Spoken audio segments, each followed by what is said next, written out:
சரவண பவா. நம்ம வட இந்தியாவில் இருக்கிற ஒரே முருகன் கோயிலான கார்த்திக் சுவாமி கோயிலுக்கு வந்திருக்கோம். இது வந்து உத்தராகண்ட் மாநிலத்தில் இருக்கு. ரிஷிகேஷ்லேருந்து 220 கிலோமீட்டர் தூரத்தில் இந்த முருகன் கோயில் இருக்கு. இந்த கோவிலோட பேரு கார்த்திகேயன் சுவாமி மந்திர். வாங்க நம்ம கோயில் உள்ள போய் பார்க்கலாம். மலை மேலே இருக்கு, கிட்டத்தட்ட 6 கிலோமீட்டர் இருக்கு. நம்ம மலைக்கு போகலாம்.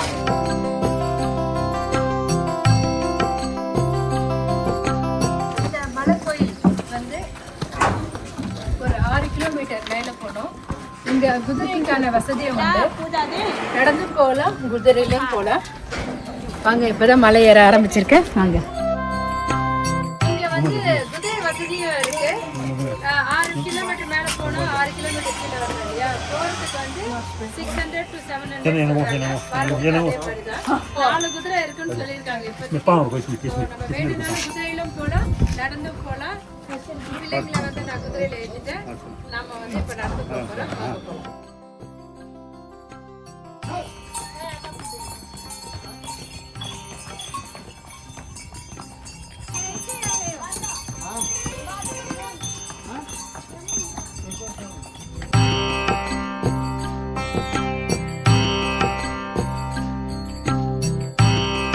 வடநாட்டுல இருக்கிற ஒரே முருகன் கோவில் இந்த கார்த்திகேயன் சுவாமி கோயில். இது வந்து 3050 அடி உயரத்துல இருக்குங்க. வாங்க போலாம். இது வந்து மலைக்கு போறதுக்கான டோக்கன் டிக்கெட் கொடுக்குறாங்க. 50 ரூபா ஒருத்தருக்கு. என்ஆர்ஐயா இருந்தால் 100 ரூபா. கேமரா, வீடியோ கேமரா எடுக்கிறதுக்கு வந்து 200 ரூபா பே பண்ணணும். இது வந்து ட்ரோன் கேமராக்கு வந்து 500 ரூபா அப்படின்னு சொல்லி டிக்கெட் கலெக்ட் பண்ணுறாங்க.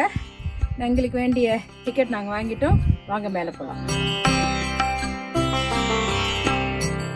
ரொம்ப அழகாக இருக்குங்க மலை. அதுக்கு இந்த பக்கமும் மலை, மரங்கள், இந்த பக்கமும் மரம். அப்படியே பாதை ரொம்ப மலைக்கு நடுவில் ஊடுருவி போகுது.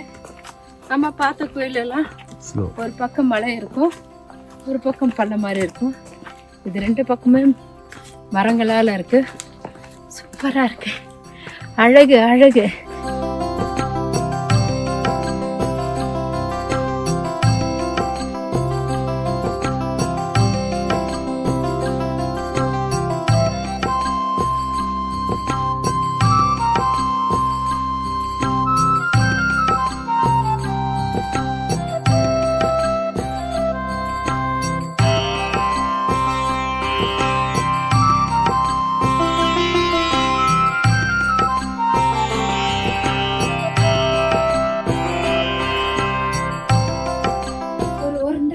நடந்து வந்த அப்புறம் இங்க ரெஸ்டிங் ஏரியா மாதிரி கொடுத்துருக்காங்க.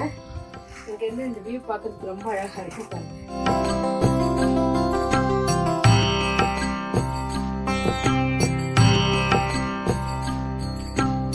இந்த ஊர் அழகுங்க. இந்த காடு அழகு. இங்க வளர்ந்துருக்க மரம், செடி, கொடிகள் எல்லாமே அழகு. பறவைகளோட ஓசை அவ்வளவு இனிமை, அவ்வளவு அழகு. அதனாலதான் நம்ம கந்த இந்த அழகான மலையில வந்து அமர்ந்திருக்காரு. வாங்க அவரை போய் பார்க்கலாம்.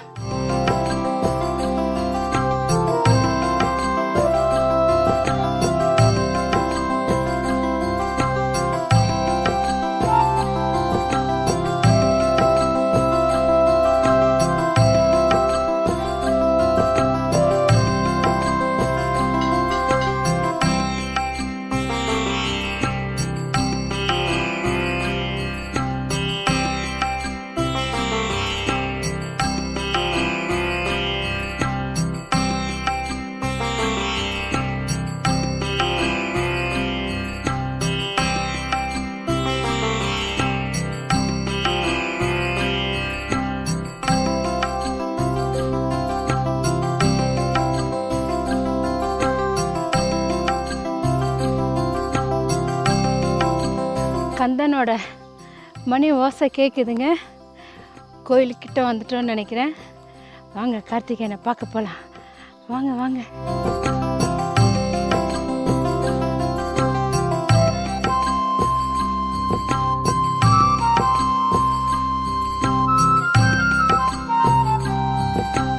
இங்கே வந்து ஒரு சுவாமிஜி இருக்கார். இங்கே வந்து யாகம் பண்ணுறதா இருந்தால் இந்த இடத்துல தான் வந்து பண்ணுவாங்களாம். இங்கே வந்து நம்ம என்ன நினைக்கிறோமோ அது நல்லா வேண்டிக்கிட்டு அப்புறம் சுவாமிக்கிட்ட சொன்னால் நடக்கும்னு சொல்கிறாங்க. அது இல்லாமல் இங்கே தான் முதல்ல ஆரத்தி காட்டுவாங்களாம். இங்கே ஆரத்தி காட்டி முடித்த அப்புறம்தான் முருகருக்கு அங்கே ஆரத்தி காட்டுவாங்களாம். காலையில் ஒரு ஆரத்தி, மதியம் ஒரு ஆரத்தி, சாயந்தரம் ஒரு ஆரத்தி, 3 ஆரத்தி பண்ணுவாங்களாம். முதல்ல இங்கே தொடங்குமா, அதுக்கப்புறம் தான் கார்த்திகேயனுக்கு அங்கே ஆரத்தி நடக்கும்.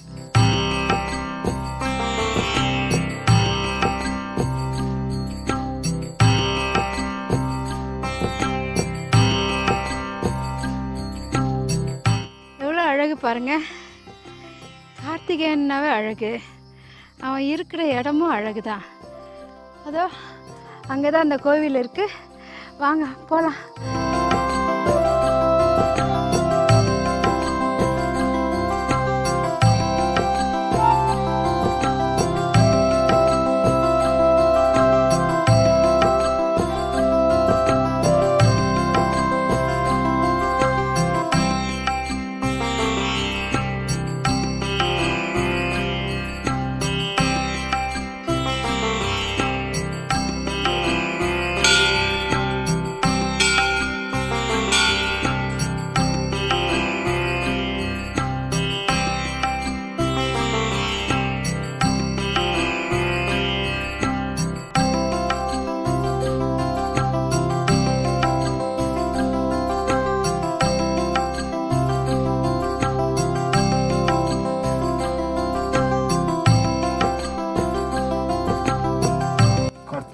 कार्तिकेय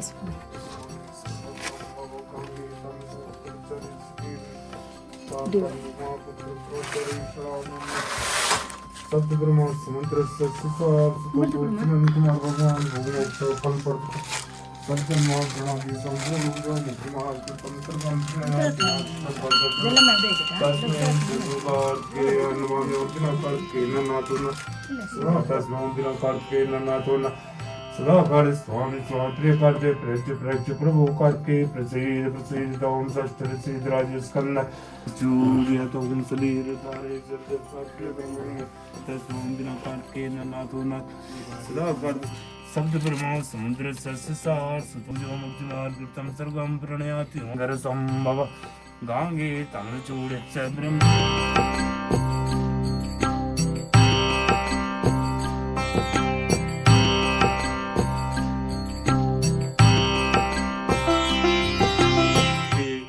हुई जब तो गणेश ने माता पिता की परिक्रमा की तो श्रेष्ठ हो गया। और कार्तिकेय जब वापस आया तो गुस्सा हो गया, तो नाराज हो गया। इधर इतना गुस्सा आया कि अपना मांस अपने माँ को दे दिया और हड्डी स्वरूप यहाँ विराजमान हो गई। जी ये स्वयंभू है। स्वयंभू நாரதர் ஞானப்பழத்தை கொண்டு வந்து சிவபெருமான் கிட்ட கொடுக்க அதை வந்து பார்வதி பிள்ளைகளுக்கு கொடுக்கணும்னு சொல்கிறாங்க.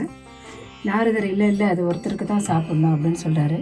அப்போ இந்த உலகத்தை யார் முதல்ல சுற்றி வராங்களோ அவங்களுக்கு இந்த பழம் தரலாம் அப்படின்னு சொல்கிறாங்க. முருகர் தன்னோட வாகனத்தை எடுத்துகிட்டு உலகத்தை சுற்றி வர கிளம்பிட்டார். ஆனால் விநாயகர் அம்மையப்பனை சுற்றி வந்து அந்த பழத்தை வாங்கிட்டார்.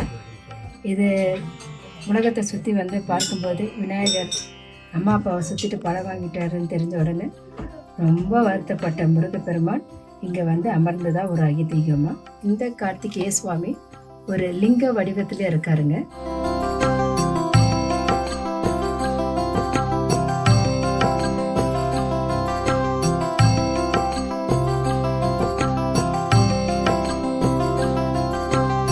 இந்த கோயிலோட ஒரு முக்கியமான சிறப்பு என்னன்னு பார்த்தீங்கன்னா, வட இந்தியாவிலேயே குழந்தை வடிவத்தில் இருக்கிற ஒரே முருகப்பெருமான் இந்த கார்த்திகேய சுவாமி தாங்க. வட இந்தியாவில் வேறு எங்கேயும் கிடையாது. அதாவது பாலகனா முருகர் இங்கே மட்டும்தான் காட்சி தராரு.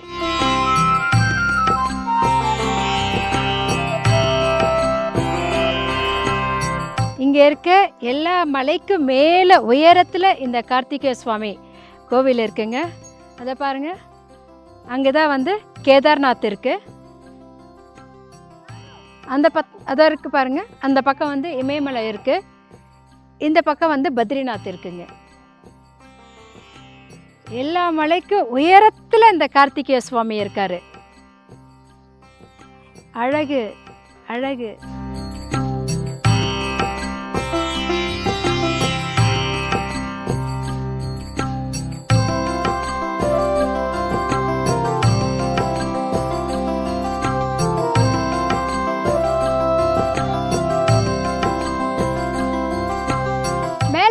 சூரியனை பாருங்க. சூரியனை சுத்தி ஒரு வட்டம் தெரியுது பாருங்க.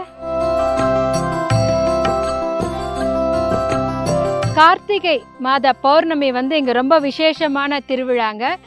அப்போ வந்து பக்தர்கள் அவங்க வேண்டிய விஷயங்கள் நடந்த உடனே அந்த கார்த்திகை மாத பௌர்ணமி அன்னைக்கு இந்த கார்த்திகேயனுக்கு வந்து விளக்கு போட்டு நன்றி சொல்லுவாங்களாம். அது வந்து இங்கே ஒரு பெரிய திருவிழாவாகவே கொண்டாடப்படுதுங்க. கார்த்திகேய சுவாமி திருவிழா வந்து கார்த்திகை மாதத்தில் வர பௌர்ணமி அன்று கொண்டாடப்படுகிறது.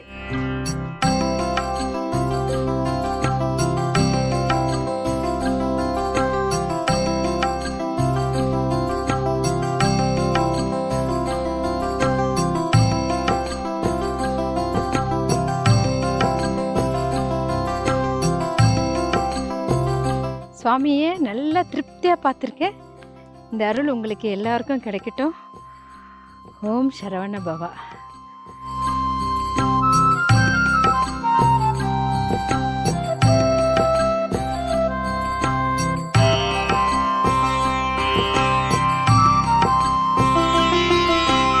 இங்கேருந்து 91 படி ஏறி மேலே போயிட்டு அப்புறமா தான் நாம் கார்த்திகேயனை பார்க்க முடியும். வாங்க.